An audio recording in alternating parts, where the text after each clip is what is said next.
Cutting and sewing a basic corset. Tutorial 1. Applying alterations to the pattern.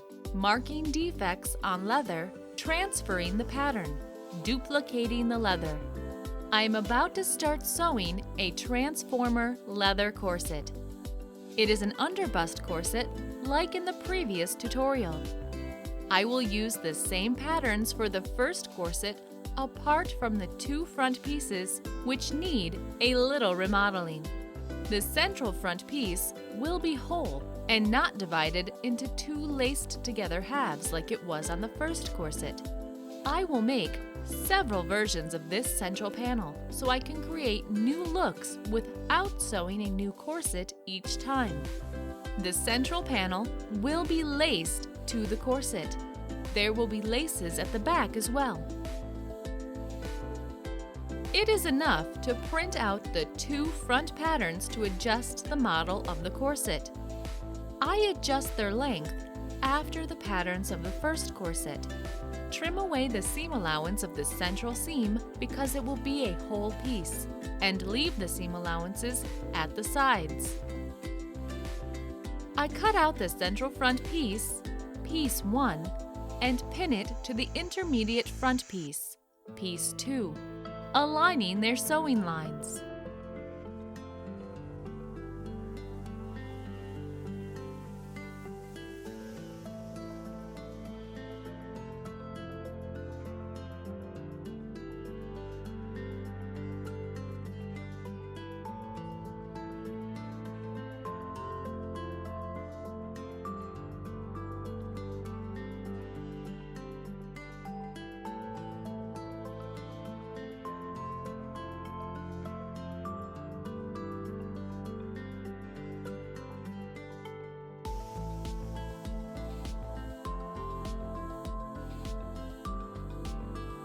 I need to mark the border of the lacing area.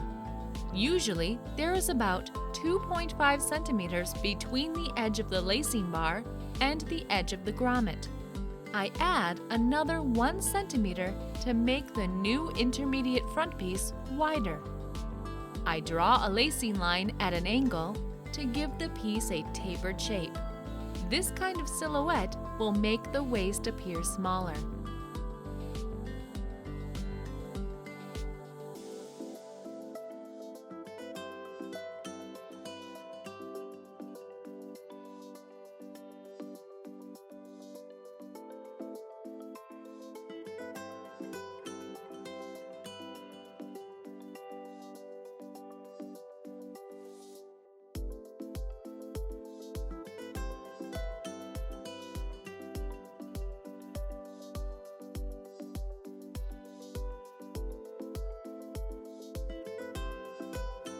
I cut up the pinned together pieces, following the lacing line.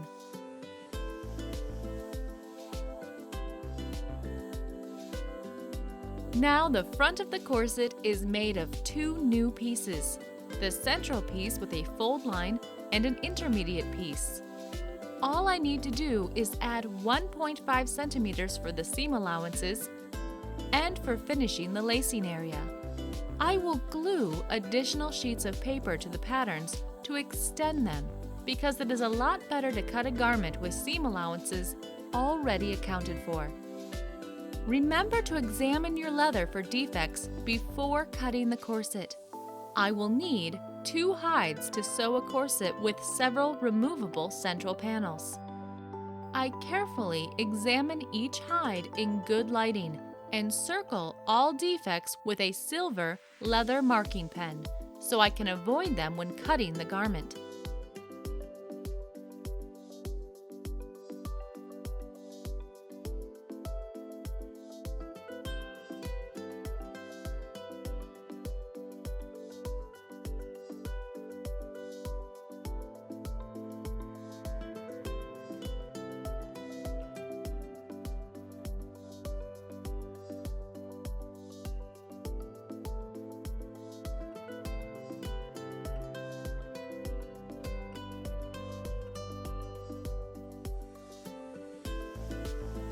Make sure to check the flesh side of the hide as well.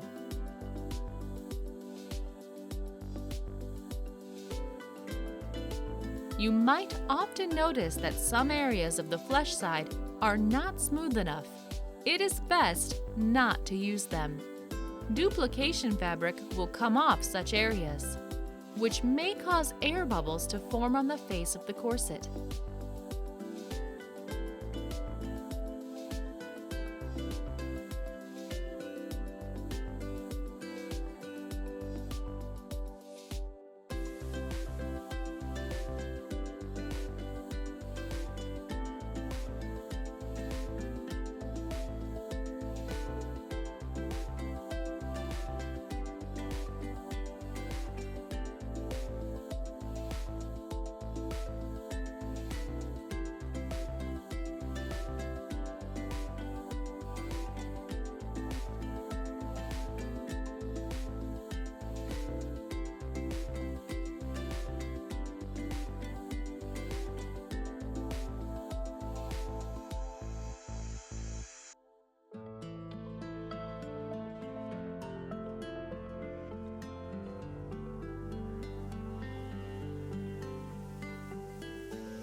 When examining your hides, note the direction of the backbone and the location of the belly parts.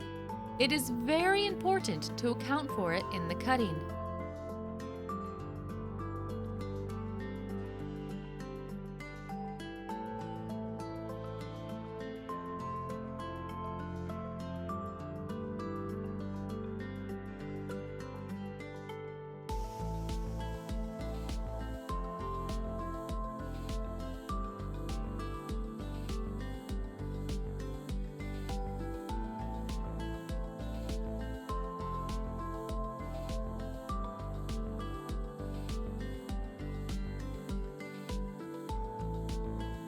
I start cutting the garment.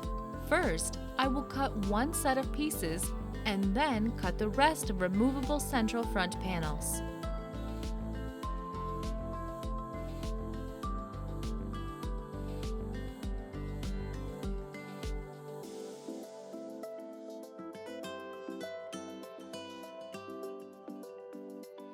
I have added seam allowances to the adjusted central and intermediate front pieces.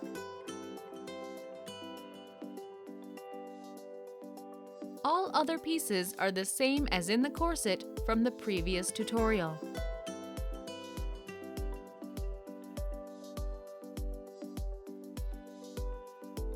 I lay the pieces down parallel to the backbone, trace them, and mark all notches.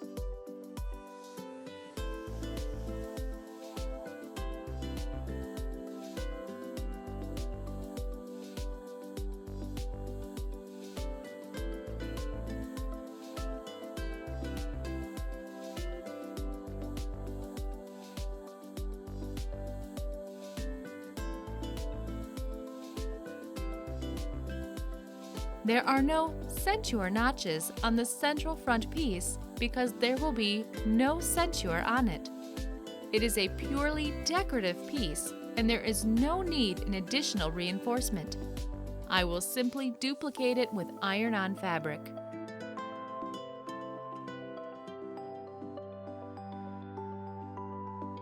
Remember that you should try to cut leather as efficiently as possible without deviating from the direction of the backbone too much.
And don't forget to cut the second set of pieces flipped horizontally for the other half of the corset.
I mark the side seam on the side pieces of the back piece, piece 4, to avoid confusion.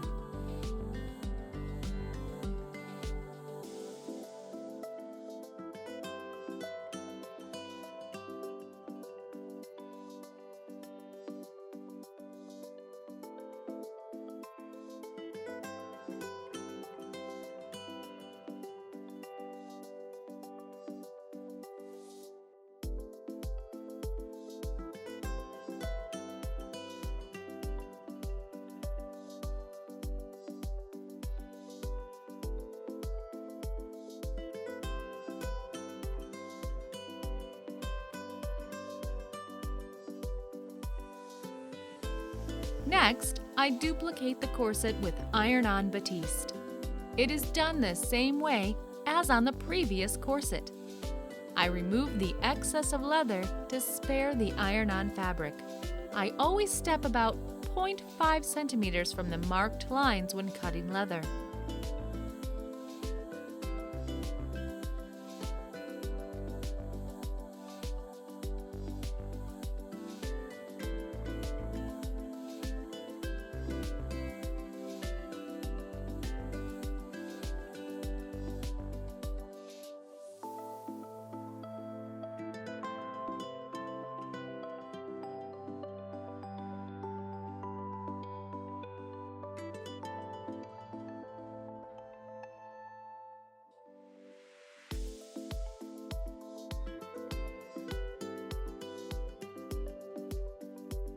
I iron the hide.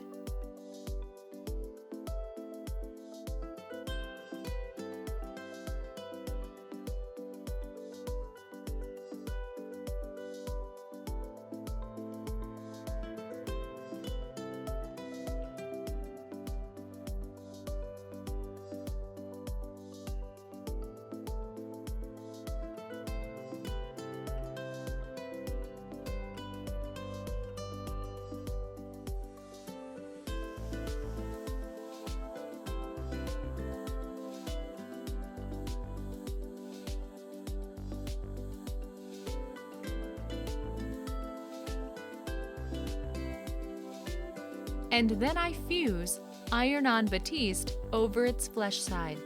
The batiste is lined with its lengthwise grain parallel to the backbone.